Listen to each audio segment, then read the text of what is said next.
Dia abis standarin sepedanya, dia duduk manjangin kaki, dia nyender di pohon sambil begini, mulutnya komat kamit gitu.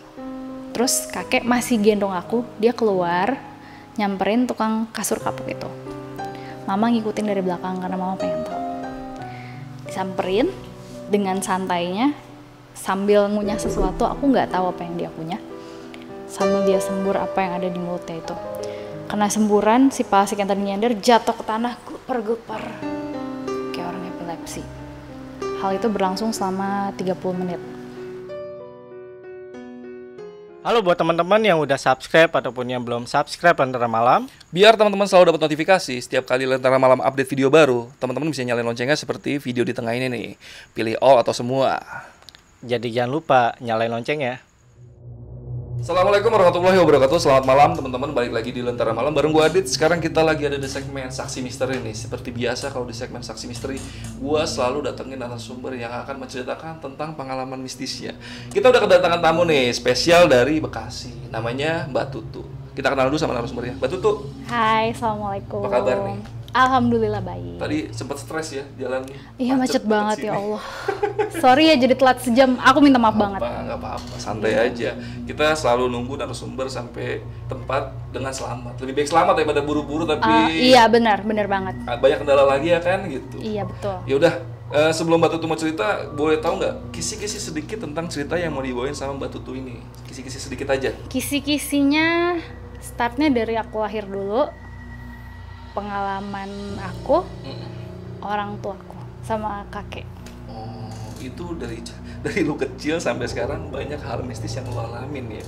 Sampai sekarang. Sampai sekarang ya, sampai sekarang masih. Gila.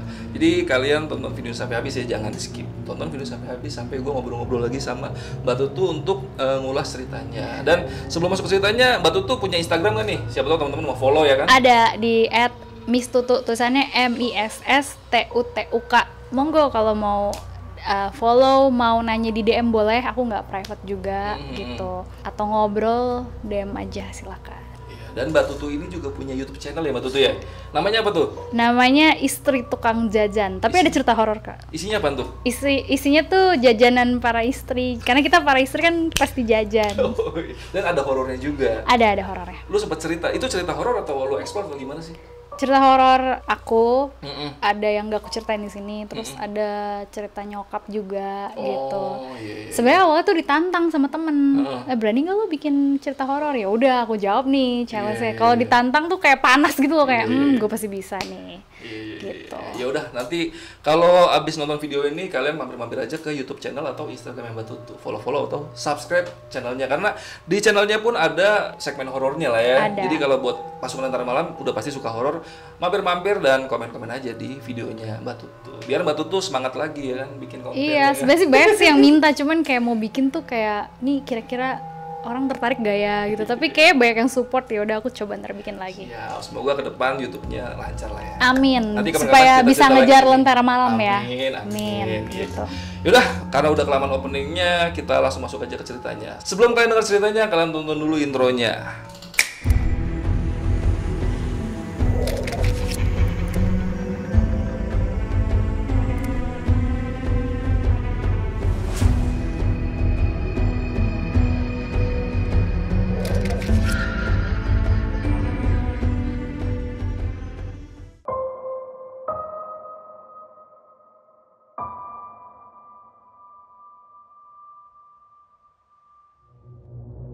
Aku di sini mau cerita pengalaman horor yang sebenarnya aku bisa bilang banyak. Tapi mungkin aku nggak cerita semua di sini. Aku cerita beberapa yang menurutku ini menegangkan ya. Tapi sebelum aku mulai cerita, aku akan cerita dulu penyebab. Yang namanya ada sebab pasti ada akibat kan. Aku mau cerita dulu penyebabnya kenapa aku sering bersinggungan sama para makhluk-makhluk yang tak kasat mata. Cerita ini dimulai waktu mama aku lagi hamil aku usia 6 bulan. Saat itu mama ngerasa pusing banget di hari itu. Dan karena mama gak tahan dengan pusingnya, akhirnya mama minum obat yang biasa kita beli di warung. Habis mama minum obat itu, pusingnya hilang. Tapi aku yang dalam kandungan biasanya aktif, dengan adanya gerakan nendang atau apapun, tiba-tiba tuh diem, gak ada gerakan sama sekali. Sampai sore gak ada gerakan, khawatir. Mama angkat telepon, mama telepon papa, cerita semua kronologisnya. Terus papa bilang, ya udah tunggu aku pulang, nanti habis aku pulang kita pergi ke dokter.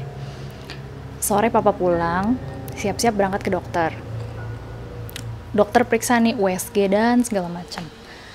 Sayangnya dokter nyampein kabar buruk. Bapak dan ibu, saya mohon maaf. Setelah saya periksa, ternyata anak ibu detak jantungnya sudah berhenti, sudah meninggal. Saya nyatakan meninggal. Orang tuaku di situ sedih banget. Dan dokter bilang, ibu besok pagi balik lagi ke sini untuk kita kuret. Mungkin kalau teman-teman yang nggak familiar, kuret tuh proses untuk ngeluarin bayi yang dalam kandungan yang mungkin keguguran atau meninggal seperti ini. Terus orang tuaku pulang. Mereka berusaha untuk beraktivitas kayak biasanya, tapi tetap nggak bisa nyembunyiin rasa sedihnya. Papaku di situ cuman ambil air wudhu, sholat, dari sholat maghrib ke sholat isya, bangun tengah malam, sholat tahajud, sampai besok pagi sholat subuh bangun. Abis sholat subuh, papa jalan nih ke mama yang masih tidur di kasur. Terus papa megang perut mama sambil ngomong begini, "Nak, kalau memang kamu bukan rezeki kami, tolong pergilah dengan baik." Dengan baik di sini tuh maksudnya tidak menyusahkan gitu, dengan mudah gitu.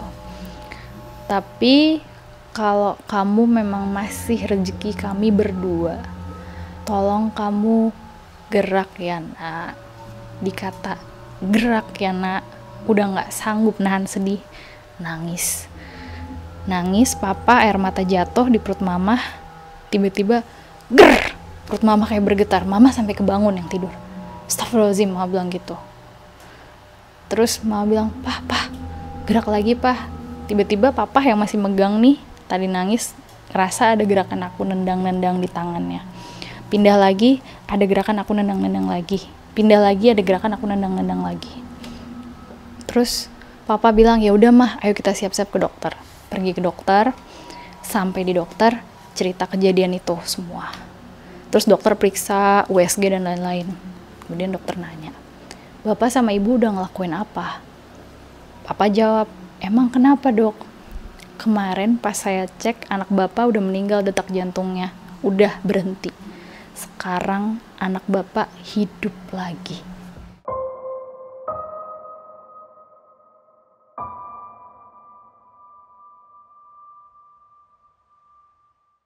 Dokter juga kaget karena dia nggak pernah ketemu kasus kayak gitu sebelumnya. Papa cuma bilang, "Saya cuman berdoa memohon sama Gusti Allah, dok." Kemudian dokter bilang, "Oh berarti ini sudah keajaiban Tuhan ya Bapak Ibu. Ya sudah, saya akan kasih ibu vitamin, sama saya suntik vitamin. Ibu besok-besok kalau sakit tolong jangan sembarang minum obat. Kalau sakit datang ke rumah sakit, saya kasih resep obat." Terus habis dikasih obat, pulang ke rumah. Kayak biasanya 2 bulan kemudian aku lahir. Ketika aku lahir, alhamdulillah mama papa dapat rezeki. Pindahlah yang awalnya ngekos, pindah ke satu rumah besar di kota Pekanbaru, di pinggir jalan besar saat itu. Lalu waktu aku usia 3 bulan kalau nggak salah, aku tuh yang menurut mama saat itu termasuk bayi yang nggak cengeng, yang nggak apa-apa nangis. Biasanya nangis tuh cuman kalau lapar, atau kalau pengen nyusu, atau kalau pengen pupup atau pipis. Nah suatu hari aku nangis nggak mau disusuin sampai tengkuk aku di sini nih cekung ke dalam. Nah mama tuh udah bingung, sampai dibawa ke dokter. Dokter bilang aku sehat-sehat aja, nggak sakit. Suatu hari mama dapat telepon nih dari kakek telepon habis sholat zuhur. "Assalamualaikum." Kakek bilang, "Waalaikumsalam. Kamu apa kabar?" Kakek nanya. "Aku baik ya, tapi Tutu lagi sakit." "Oh sakit apa?" Terus mama cerita di telepon. Kakek bilang, "Oh ya udah, nanti abis sholat asar aku main ke rumahmu ya." Kebetulan saat itu kakek kerja jadi camat di luar kota, yang mungkin butuh waktu sekitar 2 jam untuk sampai ke rumah mama saat itu. Nah terus sebelum maghrib kakek sampai di rumah. Assalamualaikum, ketok pintu. Mama buka pintu, waalaikumsalam ya, salim. Mana tutunya? Ada ya di kamar sama mbak. Mbak itu maksudnya asisten rumah tangganya mama. Terus kakek pergi ke kamar, lihat aku masih digendong sama mbak. Terus kakek lihat, sini mbak saya gendong. Terus dikasih sama mbak, kakek gendong aku. Gendong gini nih, ekspresinya dia lihat. Terus dia senyum, terus dia lihat, digendong. Terus habis itu, mbak tolong nih, digendong lagi sama mbak akhirnya. Nggak lama kakek ngelakuin itu, azan maghrib berkumandang. Li, aku sholat dulu ya, ngomong ke mamaku. Oh iya ya, kakek sholat. Habis sholat maghrib, kakek pamit ke mama. Aku mau pergi dulu ya ke pasar. Mama bingung dong, ngapain orang habis maghrib ke pasar? Ayah mau ngapain ke pasar? Mau beli apa? Kakek cuma jawab, ada urusan lah sebentar. Senyumnya tipis kayak tadi, ada urusan lah sebentar. 30 menit kemudian, balik nih kakek. Bawa bungkusan kresek hitam. Terus dia ke kamar aku, kebetulan aku lagi tidur di kasur bayi, box bayi. Dia masuk ke dalam, mama nyamperin sambil bawain teh. Nih ya tehnya, ngomong ke kakek. Oh iya, terus kakek mulai keluarin isinya, terus ngejahit kain kecil gitu, warna hitam. Sayangnya kain itu mamaku nggak pegang ya, udah dibalikin ke almarhum kakek. Kain kecil terus dia jahit sambil ngobrol sama mama. Dia kayak gini udah sejak kapan? Maksudnya aku sakit udah sejak kapan? Mama bilang, kayaknya udah 2 mingguan deh ya gitu. Oh, di sekitar sini ada nggak sih orang yang sering lewat, orang jualan atau pengemis? Terus mama diam inget-inget. Oh ada ya, tukang kapuk kasur gitu kata mama. Oh biasanya datang jam berapa? Kata kakek. Biasanya datang jam 10 pagi ya. Ya udah, aku nginep ya di sini besok. Kalau dia udah datang, kasih tahu aku. Iya ya. Terus selesai ngejahit, kakek naruh jahitan kain kecil tadi, kotak kecil gitu di dalam baju aku. Terus ngomong ke mama, kamu kemarin kan ngekos, kenapa pindah ke rumah ini? Ya, soalnya rumah ini enak ya, besar, deket jalan besar, mau apa-apa nggak sulit aksesnya. Biayanya juga murah, biaya kontraknya. Terus kakek bilang, kamu cepet-cepet pindah ya dari sini. Terus mama bilang, loh kenapa ya? Udah pindah aja, kakek ngomong gitu. Terus mama bilang, ya ayah, aku udah bayar rumah ini loh 2 tahun. Udah gak usah dipikirin duitnya. Ntar ayah bantuin, kata kakek gitu. Terus kakek sholat isya, abis itu beliau makan, tidur. Besok pagi, abis sholat subuh, beliau sarapan, terus beliau langsung ngambil aku di box bayi, terus aku digendong sama dia di sofa begini deh, di sofa di ruang tengah. Sampai jam 10, mama ngintip tuh ke jendela. Mama lihat ada tukang kasur kapuk yang biasanya lagi markirin sepeda di bawah pohon besar yang emang sering dipakai orang untuk duduk, untuk istirahat, untuk ngaso. Dia abis standarin sepedanya, dia duduk manjangin kaki, dia nyender di pohon sambil begini. Mulutnya komat kamit gitu. Semua bilang, ya tuh udah datang. Terus kakek bilang, oh ya udah aku mau samperin. Terus kakek masih gendong aku, dia keluar nyamperin tukang kasur kapuk itu. Mama ngikutin dari belakang karena mama pengen tahu. Disamperin, kakek bilang gini, lagi istirahat pak. Nah dia terkejut tiba-tiba dari tidur yang seperti ini, sambil komat kamit tiba-tiba dia diem. Dia buka mata, dia lihat ke arah kakek aku dan dia mukanya berubah, ekspresinya langsung berubah ketakutan. Kakek dengan santainya sambil ngunyah sesuatu, aku nggak tahu apa yang dia punya. Dia ngomong gitu, lagi istirahat pak. Terus si tukang kasur kapuk ketakutan nih. Iya pak gitu. Pak lihat deh cucu saya, sambil memperlihatkan saya yang masih bayi. Iya pak, cucu bapak. Terus cantik nggak cucu saya? Ekspresi kakek saya begitu. Iya pak, cantik. Mau gendong nggak pak? Senyumnya gitu, mau gendong nggak pak? Enggak pak, saya kan abis naik sepeda kotor, penuh debu sama keringet. Nggak apa-apa, gendong aja ini cucu saya. Enggak pak, jangan pak. Terus tiba-tiba kakek berubah ekspresi, gendong nggak? Sambil dia sembur apa yang ada di mulutnya itu. Kena semburan, si Pasik yang tadi nyender jatuh ke tanah, gupar-gupar kayak orang epilepsi. Hal itu berlangsung selama 30 menit. Terus mama kaget kan ngeliat gelepar-gelepar. Mama sambil kakek, "Ayah, dia kenapa ya? Kamu tahu nggak dia siapa?" kata kakek. "Tukang kasur kapuk kan ya?" "Bukan, dia itu Palasik." Astagfirullahaladzim, mama langsung kaget kan. "Kamu tahu, dia yang nyedot darahnya Tutu, makanya jadi kurus nggak mau disusuin kayak gini. Kamu tahu nggak, kemarin sebelum ayah telepon, pas ayah sholat zuhur, ayah lihat Tutu di tahiyat akhir di sajadah lagi nangis. Makanya ayah langsung telepon, perasaan ayah nggak enak. Ternyata begini kejadiannya. Ya udah, nih dia ngasih aku yang masih bayi, bawa ke dalam Tutunya, udah sehat kok."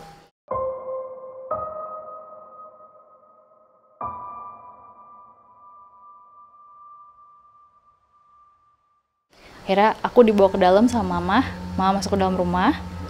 Mama ketemu Mbak, terus bilang, "Mbak, ini Tutunya." "Oh iya Bu, kebetulan emang udah waktunya aku mandi juga." "Oh iya Bu, sekalian saya mandiin ya." Iya dimandiin aja," ke mama gitu. Terus mama keluar lagi nih, karena mama masih pengen tahu. Orang-orang banyak yang lalu-lalang ngeliatin si tukang kasur kapuk alias Palasik ini masih kejang-kejang. Nanya kakek saya, "Pak, itu kenapa?" Kakek saya bilang, "Oh nggak apa-apa, udah jalan aja, diterusin aja perjalanannya." Jadi kakek tuh nggak mau lah ada orang rame di situ. Terus selesai kejang-kejang itu dia kayak ngos-ngosan kayak dia nyender lagi.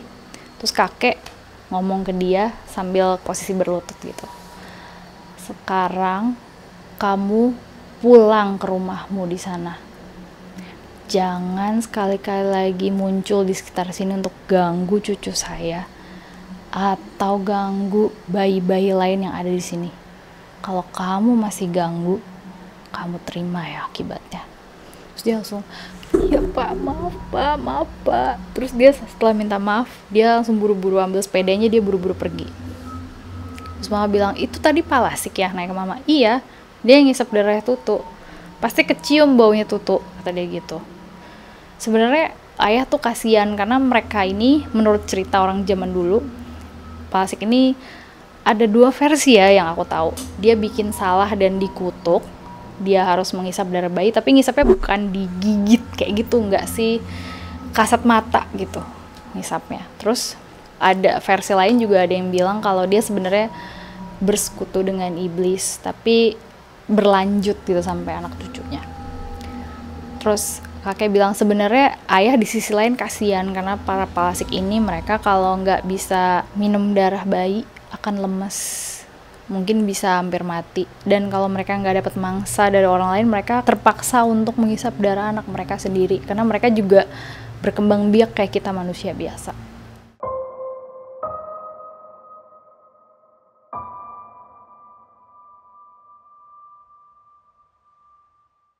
Kakekku bilang, "Ya udah, ini Tutunya udah sembuh. Kan dari kemarin ayah mau ngasih itu buat kain kecil itu buat jagain, kamu nggak percaya." Kebetulan mamahku ini dia sebenarnya sering bersinggungan sama yang tak kasat mata, tapi dia tuh skeptis dan dia tuh modern kayak, masa sih masih ada kayak gini-gini saat itu.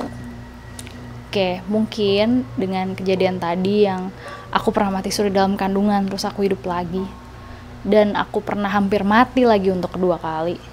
Akhirnya mungkin aku jadi sering bersinggungan sama mereka-mereka yang tak kasat mata ini.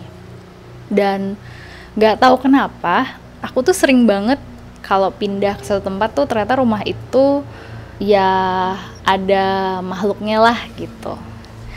Nah, sampai ini terjadi tahun 2006 atau 2007. Waktu itu aku masih SMA. Jadi orang tuaku sempatlah ada masalah ekonomi, bisa dibilang bangkrut karena ditipu sama teman bisnis. Akhirnya kita yang punya rumahnya disita, kita pindah ngontrak ke salah satu rumah. Rumahnya cukup besar. Dan kebetulan yang punya rumah itu berbaik hati nih, dia tidak menerapkan angka yang besar gitu, karena dia tuh cukup berada lah. Dan rumahnya tuh enak, rumahnya itu di depan masjid. Jadi kalau kita mau sholat atau taraweh dijamin gak akan telat. Layout rumahnya, ini pagar, di sini halaman, di sebelah kiri ini ada garasi bisa muat 2 mobil, Terus pintu masuk di sebelah kanan tuh ada kamar orang tua aku, kamar mandi, ruang tengah yang cukup luas sampai belakang. Terus di sini kamar adikku yang sebelah kiri. Jadi bentuk rumahnya kayak huruf U gitu. Terus di belakang ada dapur bersih, dapur kotor. Nah, deket dapur itu kamar aku.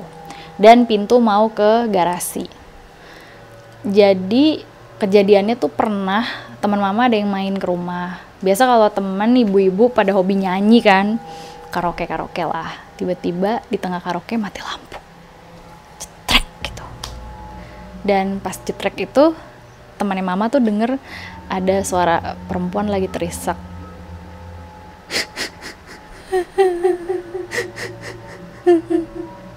Terus langsung lompat ketakutan nyusul mama yang lagi mau nyetek supaya nyala lagi. Kejadian kedua, pernah pembantu aku tengah malam dia mau pipis keluar dari kamar dan dia sempat denger sama ada perempuan terisak-isak juga. Sampai rumah itu tuh nggak tahu kenapa. Jadi tiap orang yang ngontrak di situ pasti dapat rezeki untuk pindah ke rumah lain. Jadi aku tinggal di rumah itu tidak sampai 2 tahun. Setahun berapa bulan. Alhamdulillah mama dapat rezeki nomplok, nggak nyangka banget pindah ke rumah yang nggak jauh dari rumah lama kita yang disita. Terus beres-beres nih, pas udah bawa barang terakhir, kebetulan depan rumah tuh ada pohon rindang, ada kursi-kursi yang biasa dipakai buat tukang ojek buat mangkal. Zaman dulu tuh belum ada nih Gojek, Grab gitu. Terus pas udah bawa barang terakhir, aku udah di rumah yang baru. Jadi yang bawa barang terakhir masih mamaku sama beberapa orang-orang yang emang dibayar buat ngangkat barang. Dia nanya ke mamaku, "Bu, pindah?" "Iya, pindah." "Kenapa nggak betah ya?" Gitu. "Sebenarnya saya suka sama rumah ini," kata mama. "Cuman sama yang punya nggak dijual." Emang mama waktu itu pernah bilang, "Bu, kalau saya betah boleh nggak saya beli rumahnya?" Yang punya bilang, "Ibu tinggalnya dulu di sini 2 tahun. Saya berani jamin nggak sampai 2 tahun ibu pasti udah punya rezeki pindah ke rumah lain." Dan ternyata bener, nggak sampai, bener-bener nggak sampai 2 tahun. Dia bilang, "Emang kenapa? Loh ibu nggak tahu ini kan rumah angker." "Kok bisa?" Mama bilang gitu kan. "Iya, soalnya dulu ini kan bekas PJTKI. Jadi buat TKI yang dikirim kerja ke luar negeri. Dan ada satu TKI itu yang gantung diri. Di situ dia nunjuk ke kamar itu dan itu kamar aku dong." Terus mama bilang, "Masa? Iya, emang ibu nggak pernah ada kejadian?" "Pernah sih, tapi nggak saya yang ngalamin." "Terus Bu, pernah ya dulu nih sebelum ibu nempatin, ada tukang ojek yang dia ngantuk banget. Akhirnya dia masuk ke rumah itu. Kebetulan rumah itu nggak dikunci saat itu. Dia tidur di kamar aku. Cuman pakai alas kardus gitu loh. Lantai sama kardus. Dia tidur. Pas dia bangun, tiba-tiba dia kaget. Di sebelah dia ada pocong lagi ngeliatin dia begini. Kaget dong mama. "Masa sih mas?" gitu. Tapi saya tuh sebenarnya seneng loh sama rumah ini. Dan jujur ya, aku selama menghuni kamar itu, aku tuh nggak pernah ngerasa kayak hawa panas, malah kamarnya adem. Malah aku waktu itu karena menjelang UAN ya, aku malah jadi rajin belajar di situ. Terus sering kebangun aku sholat tahajud gitu kan. Ya mungkin efek karena mau UAN aja kali ya, takut nggak lulus. Karena saat itu tuh nggak lulus tuh mimik momok banget, jadi horor banget lah buat kita pindah ke rumah baru.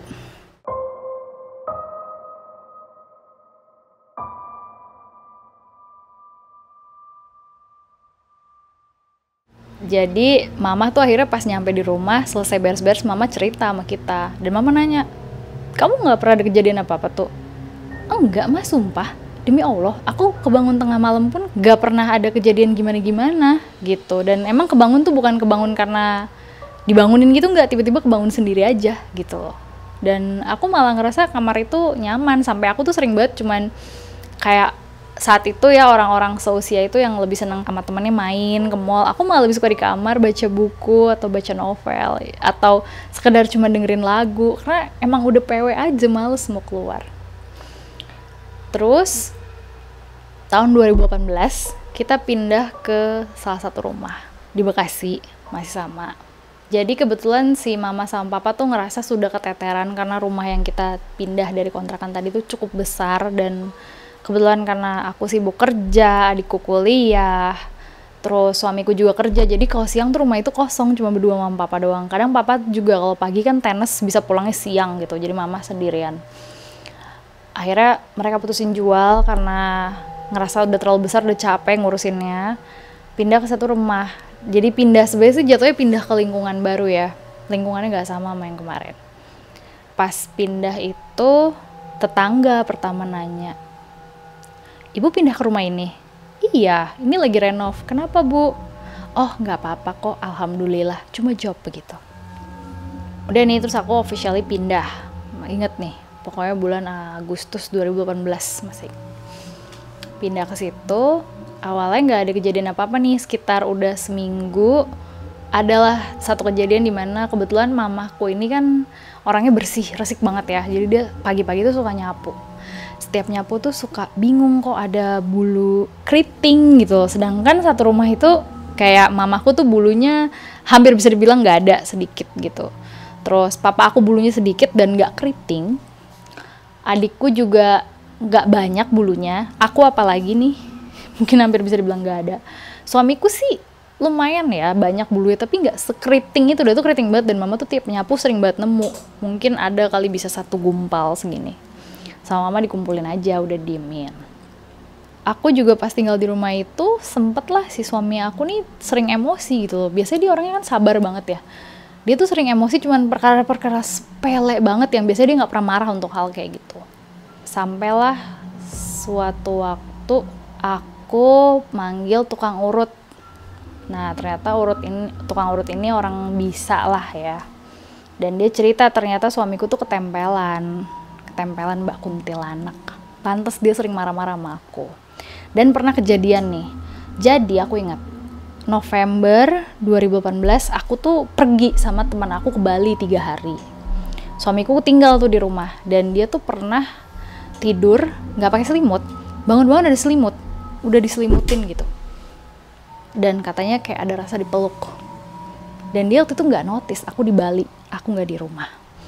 Dan pagi dia bangun nanya ke mama, nanya ke mamaku ya, mertua dia. "Kenapa?" Kata mama ada masuk kamar aku nggak? "Enggak lah, kan privasi gitu." Terus tanya sama papaku, papa ada masuk kamar aku nggak?" "Lah enggak lah," kata papa gitu. Tanya juga sama adikku, "Dek, masuk ke kamar Mas nggak tadi?" "Enggak lah," kata adikku. "Ngapain, malu kali Mas," gitu. "Aku kan cewek." "Oh ya juga." Ya udah, habis itu mama nanya, "Emang kenapa?" "Enggak, aku bingung, aku kan tidur nggak selimutan ya, selimutannya rapi gitu, selimutnya di bawah kaki aku. Kok pas aku bangun selimutnya udah satu badan gitu sampai leher gitu, kayak orang diselimutin." Aku sih nggak ngerasa, cuma mamaku positive thinking kan, bilang, "Oh mungkin kamu setengah sadar kali narik selimut, AC-nya dingin." Oh iya juga kali ya. Udah, sampailah si tukang urut ini ternyata setelah diurut diusir lah.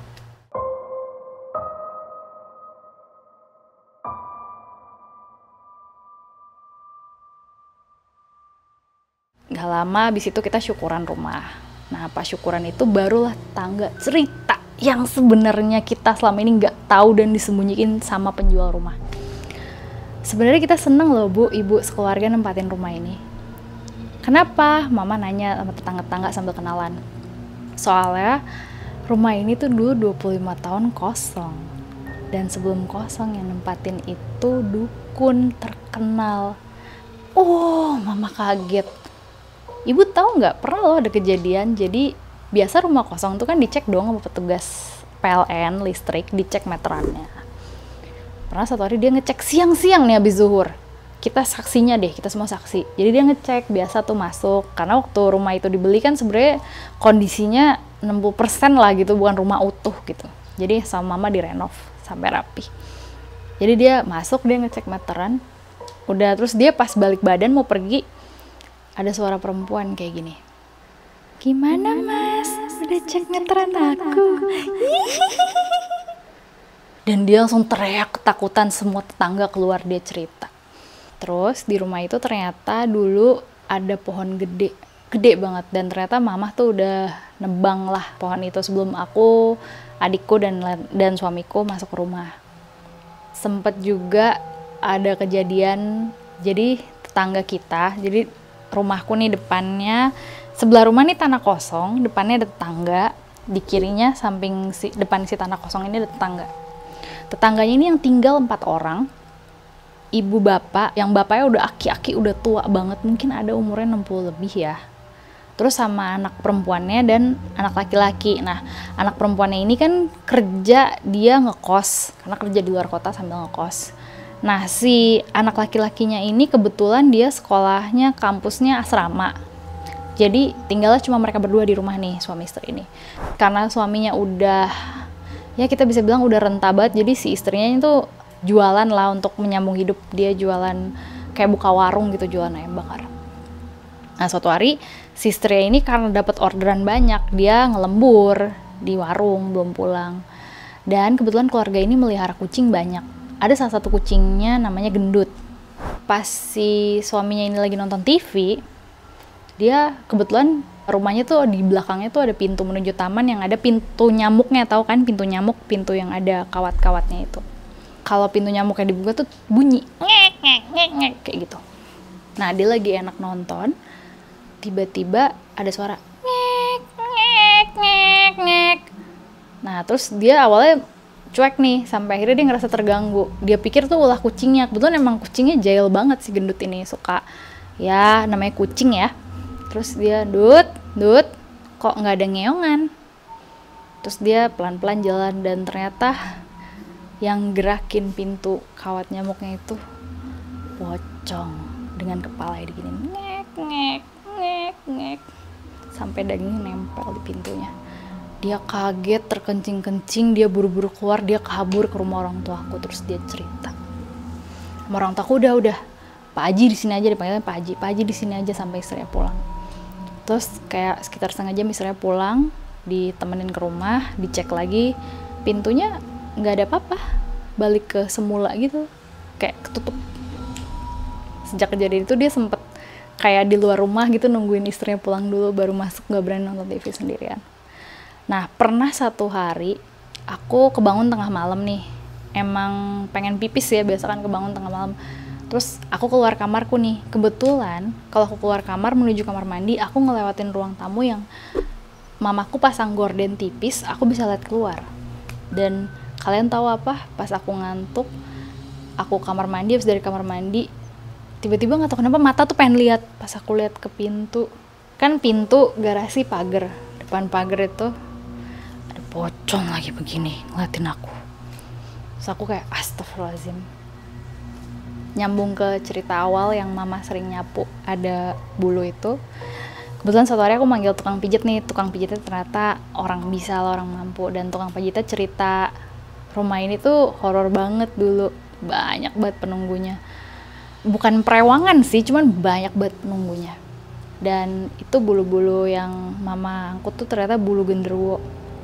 Aku emang ngerasa sih, jadi kebetulan di rumah itu mama bikin ruang TV itu ruang open air gitu kan.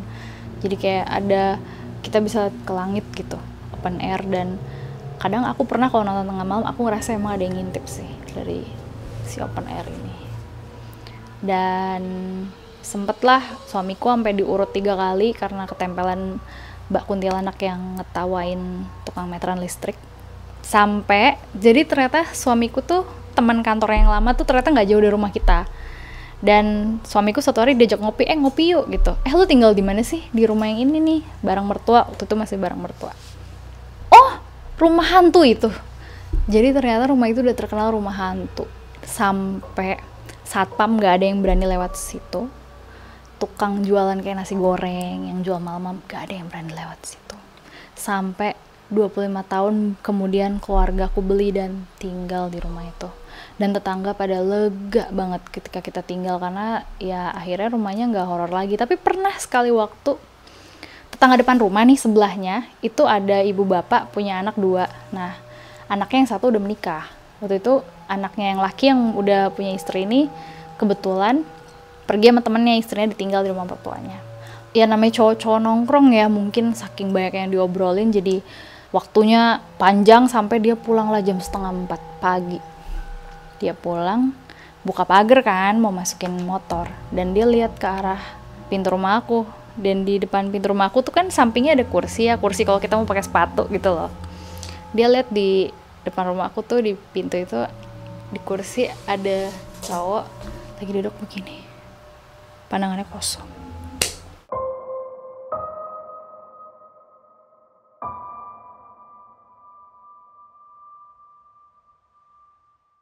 Untungnya sih sekarang alhamdulillah udah nggak pernah ya kalau nyapu ketemu bulu genderuwo, itu udah nggak pernah.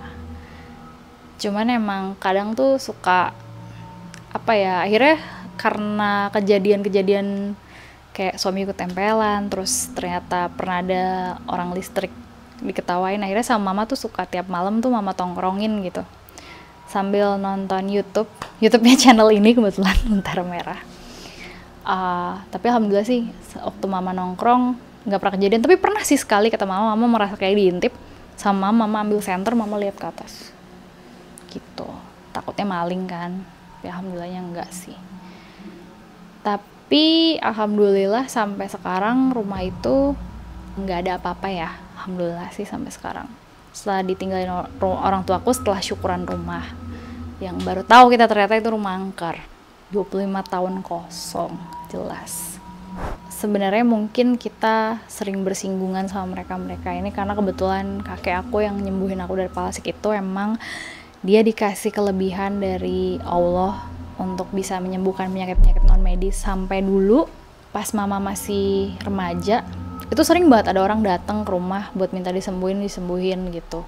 Sampai mama tuh dulu risih banget, sempet santer rumor kalau mama tuh anaknya dukun, sampai kakek jelasin enggak, ayah bukan dukun gitu kan ayah ngobati aja. Iya, tapi aku jadi malu gitu. Dan emang sih kakek aku ini lumayan terkenal lah di kalangan orang-orang di Pekanbaru saat itu. Kebetulan orang tua si kakek ini, ibunya itu pada zaman dahulu nih masih zaman kerajaan ya karena si kakek lahir aja belum merdeka waktu itu, jadi masih kerajaan lah. Itu emang dia tuh dukun besar istana yang dia ngurusin gak cuman permaisuri doang, dia ngurusin satu rakyat. Sampai yang paling epic ini aku dapat cerita justru dari orang lain, dari tetangganya si ibunya kakek, buyut aku. Pernah suatu malam lagi badai, dia keluar rumah sendirian, dia jalan ke pinggir pantai karena di Pekanbaru kan banyak pulau-pulau, sama lah kayak kita di sini ada Pulau Seribu, banyak pulau-pulau kecil. Dia ngambil daun, dia taruh di pinggir air itu, terus pindah ke pulau seberang karena ada orang mau melahirkan. Jadi dia ibaratnya kayak bidan kali ya gitu, ya seperti itulah. Jadi dia ngebantuin untuk yang kayak gitu. Balik ke si kakek aku lagi, kakek aku yang nyembuhin aku dari palasik itu, aku manggilnya Ato. Jadi sayangnya kakek ini tahun 2007 sudah dipanggil sama Yang Maha Kuasa. Dan ada satu kejadian unik waktu dia meninggal. Jadi waktu dia meninggal, aku kan sama mama akhirnya berangkat nih ke Pekanbaru, tinggal di Pekanbaru kakek, naik pesawat. Nah, kita harusnya naik pesawat malam, cuman pas udah kita dalam pesawat mau lepas landas, baru mau maju tiba-tiba pilotnya mundur, nggak jadi. Dia bilang ini ada engine masalah. Akhirnya kita terpaksa dikasih kamar buat nginep, buat flight besok paginya pindah pesawat. Nah kita dapat flight paling pagi waktu itu jam 4:30 sampai di Pekanbaru. Dan aku tuh model orangnya kan aku kenal, maksudnya aku inget muka gitu. Jadi aku lebih kenal orang tuh inget muka daripada inget namanya dulu. Terus aku lihat kan, oh ini muka penumpangnya sini. Dan kalian tahu setengah penumpang itu adalah orang yang mau ngelayat kakek aku. Sampai pas aku ngeliat kaget, loh, ibu bukan yang tadi satu pesawat sama saya? Iya, saya mau ngelayat almarhum, maksudnya kakek aku. Almarhum dulu pernah nolongin orang tua saya, pernah sembuh. Jadi ternyata ya alhamdulillah sih. Ternyata si kakek ini pas meninggalnya bagus. Waktu itu hari Jumat kalau nggak salah, dan pelayatnya banyak banget sampai yang sholatin dia tuh 3 staff penuh 3 kali gitu. Aku pernah punya satu kejadian waktu aku SD sama almarhum kakek. Jadi aku tuh emang anaknya beseran nih, suka tengah malam bangun untuk pipis. Nah suatu hari aku bangun, aku kamar mandi pipis kan. Terus aku denger ada suara orang zikir. Terus aku lihat ke ruang sholat, ternyata kakek. Tapi yang aku kaget, kakek tuh zikir, ini sajadah, ini dia jaraknya sejengkal, dia kayak melayang. Terus aku kayak astagfirullahaladzim, kaget, kedip. Pas aku kedip, dia udah turun lagi, dia ngeliatin aku senyum. Tuh bangun, aku bilang, iya kek mau pipis, aku bilang gitu. Ambil wudhu gih sekalian, sini sholat tahajud sama kakek. Oh iya, terus aku kayak nurut gitu loh, wudhu, terus sholat sama dia, diimamin. Terus abis kelar sholat, diajarin baca-baca, biasalah. ya ngajarin Al-Fatihah, yang surat-surat pendek itulah. Terus dia juga pesen kalau bisa sholatnya jangan tinggal ya, jangan telat gitu. Habis dia ngajarin gitu, ya aku disuruh balik tidur, ya udah aku tidur aja kayak biasa. Ya alhamdulillah so far emang almarhum kakek nih banyak kontribusinya baik lah, nolongin orang. Jadi meninggalnya juga baik, alhamdulillah. Jadi sekian cerita-cerita yang pernah aku alamin, yang keluarga aku alamin, yang diceritain sama orang tua aku juga. Thank you yang udah nonton. Mohon maaf kalau misalkan aku ceritanya panjang, mungkin bertele-tele atau alurnya maju mundur. Aku mohon maaf. Tetap stay juga untuk nonton Lentera Malam. Banyak banget cerita-cerita yang mungkin akan lebih epic dari aku. Sama boleh juga, kebetulan aku promo dikit ya. Aku tuh punya YouTube juga sebenarnya. Aslinya sih basicnya nggak horor ya. Nama YouTube-nya Esther Tukang Jajan, sama lagi ngerintis nih bisnis kecil-kecilan sama temen, buka parcel. Nama IG-nya @parcelproject, tapi parcelnya bukan pakai S, pakai X. Mungkin yang mau pesan parcel atau mau pesan souvenir nikahan, mau nikah bingung nyari dekor seserahan di mana, bisa ke aku. Gitu. Jangan lupa cek di IG-nya ya, Parcel Project, parcelnya pakai X. Thank you. Halo buat teman-teman yang udah subscribe ataupun yang belum subscribe Lentera Malam. Biar teman-teman selalu dapat notifikasi setiap kali Lentera Malam update video baru, teman-teman bisa nyalain loncengnya seperti video di tengah ini nih. Pilih all atau semua. Jadi jangan lupa nyalain loncengnya. Oke, itu tadi cerita dari Mbak Tutu yang lumayan epic menurut gue ya. Ini kalian beruntung banget dapet cerita ini di Lentera Malam. Makasih banget nih Mbak Tutu udah share ceritanya di Lentera Malam. Ini pengalaman epic nih dari kakek lu sampai sekarang lu masih banyak ngalamin hal-hal mistis ya. Masih sebenarnya. Sampai sekarang. Yaudah, kita sekarang ngobrol-ngobrol tentang cerita lu ya. Kita balik ke awal lagi ya, dari awal ya. Jadi kan ini awal cerita lu ini kan saat lu masih di kandungan aja udah. Lu zaman masih kecil lu itu ibaratnya banyak dinamikanya lah ya. Iya, dinamika dengan mereka-mereka. Iya, dari awalnya yang gue kalau mikirnya sih itu kayak mati suri kali di dalam kandungan ya. Satu malam. Karena nyokap lu minum obat itu ya. Ya obat mengurangi sakit kepala, nggak mau sebut merek ya, nggak enak. Tapi malah berefek ke kandungannya. Lu anak pertama? Pertama. Wah, itu sangat stres anak banget. Pertama, cucu pertama si kakek juga. Set, makanya pasti uring-uringan banget tuh ya. Dan keajaiban terjadi itu pas lagi buka pun sholat subuh ya. Dan ya ada kata-kata terakhir lah ibaratnya yang tadi lu ucapin itu. Dan tiba-tiba kandungannya gerak lagi, seperti normal lagi. Itu tadi gue lupa tuh. Kandungan lu itu udah berapa bulan? Itu mama aku 6 bulan. 6 bulan? Ya. 6 bulan berarti, lu tadi cerita sempat setelah kejadian itu 2 bulan atau 3 bulan? 2 bulan aku lahir. Bulan ya, jadi lahir ya? Sebenarnya tuh pakemnya kan lahiran tuh 9 bulan ya. Ternyata itu, ini kebetulan aku dapat info dari adikku yang dokter. Sebenarnya nggak bisa ada yang nggak sampai 9 bulan, tapi berat badannya udah cukup. Jadi aku waktu itu berat badannya udah cukup, malah over sebenarnya. Jadi bayi itu normalnya kan 3 kilo ya. Aku lahirnya 3,9. Susah banget itu gue. Normal pas sesarnya? Normal. Malah enak. Malah ceritanya, boleh cerita dikit ya. Jadi mama tuh waktu itu mules, dikira mau BAB. Ternyata kok nggak keluar-keluar, taunya palaku udah keluar segini. Waduh. Langsung digendong papa ke rumah sakit, udah bukaan berapa. Jadi mama tinggal ngeden 2 kali, aku udah keluar. Udah tinggal tek-tek gitu kata mama. Jadi ngelahirin kamu tuh kayak mama tuh nggak ngeden sakit, cuman kayak orang mau kata mama gitu.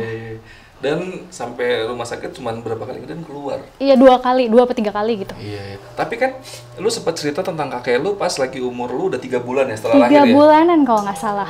Pas lagi di kandungan itu sempat nggak pas lagi yang lu sempat kayak ibaratnya mati suri itu sempat ngontek kakek lu nggak sih? Enggak. Enggak lah. Nyokap lu gitu?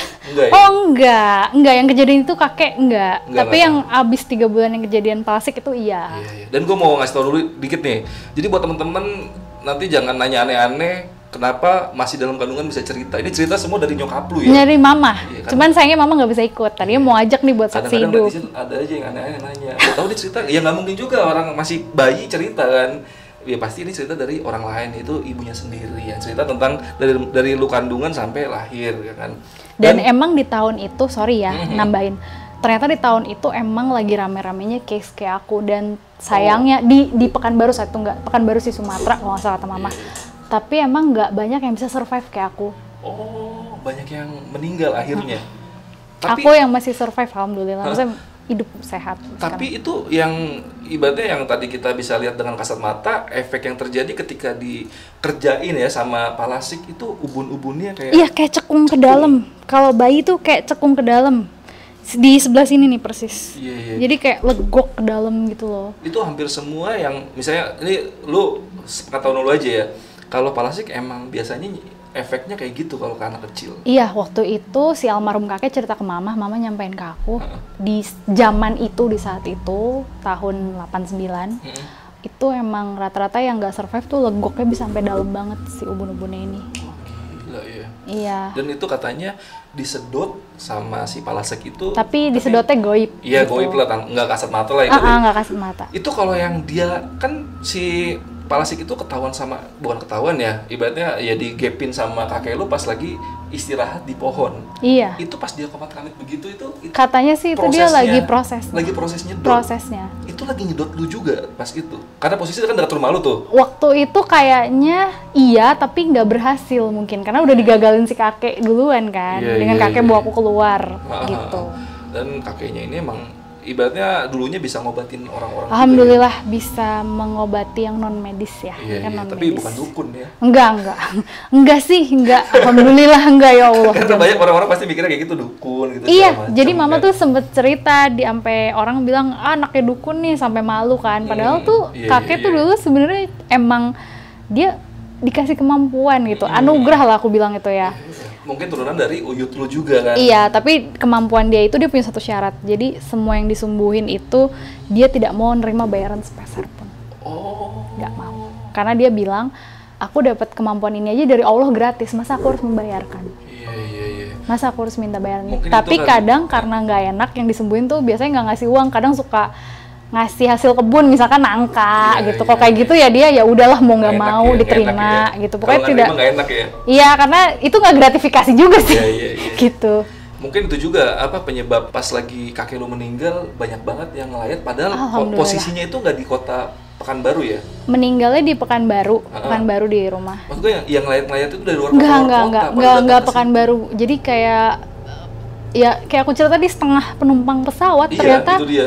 mau ngelayat dia. Jadi Iya. pada cerita ya dia dulu pernah nolongin orang tua saya, pernah nolongin saya gini si almarhum si kakek ini. Makanya itu mungkin saking berjasanya sampai dia ya rela-rela buat naik pesawat untuk Iya. melayat pas kakek lu meninggal. Karena Betul. kadang-kadang kalau orang itu bahkan tetangga nggak beda jauh aja malas ngelayat gitu ya kan. Ini Iya, dari belum jauh tentu mungkin mau. karena sangat ya banyak dibantu sama kakek lu zaman dulu ya. Apalagi gratis ya.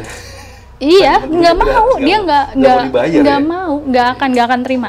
Tapi kalau hasil kebun karena orang nggak enak ya mau nggak mau, kata Iya, dia iya. ya sudahlah namanya hasil kebun kan, kata dia gitu. Dan sedihnya 2007 kakek lu udah meninggal ya. Iya, Dan meninggalnya sayangnya. untungnya ya dengan Baik, ya, alhamdulillah. ya. Alhamdulillah. Hari Jumat itu hari Hari terakhir. Jumat baik banget, pas dia meninggal juga cerah. Semoga diterima di sisinya. Amin. Dan kemungkinan besar, tapi kakek lu bisa ngelihat makhluk-makhluk juga kan? Sebenarnya bisa. Seperti yang Sebenarnya bisa. lu ibaratnya lu punya saat ini lu bisa ngeliat makhluk-makhluk itu. Gitu. Sebenarnya aku dibilang lihat kayak di TV gitu, misalkan di film contohnya depan muka, enggak sih, lebih ke kayak gini. Misalkan kayak di satu spot nih kayak ada nih, terus kayak kegambar gitu di otak gitu, bentukannya kayak gini-gini. Lebih ke kayak begitu. Bahkan kayak di belakang punggung aja ada dia tuh kayak tahu gitu. Oh, ada nih wujud-wujudnya kayak gini, udah. Iya. Tapi lu punya adik? Ada satu berapa? perempuan. Dia punya kemampuan itu juga nggak? Sama, dan dia dokter. Wah, kerja di rumah sakit dong? Iya. Berarti yang dia lihat lebih kacau lagi. Lebih ramai mungkin. Cuman dia kayak ya udah, cuman dia biasanya nggak pernah mau cerita. Karena salah satu tempat yang gua agak deg-degan ya itu kalau ke rumah sakit. Sama aku juga. Apalagi kalau malam-malam gue lagi ngejagain temen gue atau gimana kan kalau malam tuh lorong-lorongnya kan sepi-sepi banget ya biasanya kalau rumah sakit gede ya. Iya. Nah, itu kayaknya kalau lu jalan sendiri aja kayak ada yang jalan di belakang gitu. Cuman gue kan nggak bisa ngelihat ya, cuman kayak berasa deg-degannya aja gitu kalau di rumah sakit. Beda kalau misalnya gue di jalan-jalan biasa gelap segala macam gue nggak terlalu takut, tapi kalau di rumah sakit berasa deg-degannya gitu. Iya. Dan kita masuk ke cerita bagian yang rumah ya. Oke. Yang rumah. Nah, rumah itu yang bekas dukun, yang akhirnya ternyata bekas dukun terkenal itu Ki Jogobodo bukan? Bukan. Bukan ya? Ya Allah, bukan. kira Ki Aku Jogobodo. nggak bisa sebut nama, tapi bukan Ki Jogobodo. Demi Allah Iya. bukan dia. Tapi terkenal di daerah itu. Terkenal. Sampai se-Indonesia terkenal ya. Kayaknya se-Indonesia. Oh, tebak-tebak aja. Silakan komen di kolom komentar kan. Tebak-tebak Tebak aja, tapi yang bener apa enggak ya aku nggak akan ngomong, Iya, udah jangan gitu. kasih tahu. Sudah. Dan itu udah kosong selama 25 tahun. 25 tahun. Tapi setelah 25 tahun itu sempet ada penghuni sebelum lu atau Nggak abis ada. 25 langsung lu? Mbak, langsung aku. Wah gila. Itu kan lu sempet renov ya rumahnya Iya, ya? karena rumahnya tuh 60-70% baru jadi. Oh, Jadi- bentuk, lu bisa gambarin dikit nggak? Bentuk rumah sebelum direnovnya? Sebelum direnov tuh coba deh lihat kayak rumah yang lagi dibangun tapi belum dicat, belum ditempelin ubin, belum ditempel pintu, kayak gimana, kayak gitu. Oh iya. Cuman kebetulan yang jual itu saat itu yang punya lagi, kata mama lagi butuh uang. Oh. Terus kebetulan harganya cocok, mama ada budgetnya, ya udah. Dan rumah itu masih ditinggalin sekarang Masih. sama nyokap, bokap. Kalau lu udah enggak? Aku udah pisah rumah, maksudnya sama suamiku udah. sama suami lah ya. Mhm. Nyokap sama bokap lu masih tinggal di situ. Masih. Masih- Sama adikku masih. Kadang-kadang masih kedengeran. Sesekali sih, cuman terakhir main ketemu mama tuh enggak sih, enggak, mama nggak cerita apa-apa. Iya, karena horor juga tinggal di tempat begitu ya. Tapi yang nggak tahu ya, mamaku tuh emang pemberani sih. Dia tuh kayak aku nih, aku tuh kadang cuek aja, tapi sometimes aku ada rasa takut, nggak munafik ya, manusia ada rasa takut kok. Tapi kalau mamaku tuh kayak dia tuh suka tongkrongin tengah malam, kayak mana sih beneran. Dan jujur ya, dia tuh kalau malam tuh begadang nonton Lentera Malam. Wah, nyokap. Jujur Emang aja. demen horor juga. Iya, ya, makanya nyokap pas lu dia ya. tahu aku dipanggil tuh kayak wah gitu kan, pengen ku ajak cuman dia nggak bisa. Oh, gitu. iya. Mama lagi ada perlu nggak Di bisa. Bekasi ya, nyokap. Di Bekasi juga. Lu tinggal di Bekasi juga? Yaudah kapan-kapan siapa tahu nyokap lu mau cerita ya kan, ajak-ajak aja sini. Kalau kalian pengen Mbak Tutu cerita lagi, kalian komen di bawah, dan siapa tahu kalian mau dengar cerita dari nyokapnya, komen juga di bawah. Boleh, Siapa tahu boleh. Mbak Tutu kesini bisa sama nyokapnya kan. Bisa sama mama or aku mewakilin. Sebenarnya ini iya, kayak beberapa cerita ini kan aku ceritain dari mama kan Iya, gitu. betul. Dan mungkin dari obrolan kita ada 40%-nya tuh cerita mama sebenarnya, 40%-nya gitu. Ya, Kayak pas aku lu pas kecil kecil, aja juga, iya. Gila, itu nyokapnya aja ceritain ke lu pasti detail banget ya. Karena lu cerita ke gua aja itu detail banget. Detail banget. Dan mama tuh sebenarnya zaman sebelum kawin sama papa, wah banyak lagi ceritanya. Karena di zaman itu tuh kayak belum secanggih sekarang gitu. Zaman mama tuh bilang kayak zaman mama masih gadis tuh belum secanggih sekarang gitu. Tapi mama saat itu aja udah skeptis gitu. Kalau orang sekarang kan kayak udah modern, cuman antara 50-50 ya. Ada yang percaya full, ada yang enggak, ada yang apa sih gitu juga ada. Iya. Nyokap padahal skeptis ya sama. Sebenarnya iya, karena ngerasa kayak apaan sih gitu loh. Iya. Tapi ya tetap aja, mungkin karena skeptisnya dia itu dia sering ketemu kayak mereka mau menunjukkan eksistensi kayak gua ada nih, jangan skeptis, mungkin ya. Iya. Gitu. Dan yang tentang suami lu nih, yang ketempelan sampai 3 kali ya. 3 kali, tapi Itu udah sama alhamdulillah. Kuntilanak. Iya, Kuntilanak itu penghuni rumah itu. yang godain tukang listrik itu. Iya. Wah itu gila sih. Tapi sampai sekarang katanya masih ada nggak kuntilanak itu? Enggak, udah di Setelah selamatan itu kali? Yang kejadian? Iya, habis sebelum- selamatan itu sebelum selamatan. ya? Jadi itu kejadiannya masih, karena aku selamatan November nih. Kayaknya kejadiannya September atau Oktober gitu. Dan lu baru tahu kalau itu rumah bekas dukun saat pas lagi Kumpul-kumpul. Kumpul-kumpul itu, Tetangga tetangga cerita ke cerita. mama cerita ke aku kayak, hah, gue bilang gitu kan. Padahal kita tuh pas nengok rumah itu tuh kayak, aku nggak ikut sih, waktu itu cuman mama doang sama adikku sama papa kayak.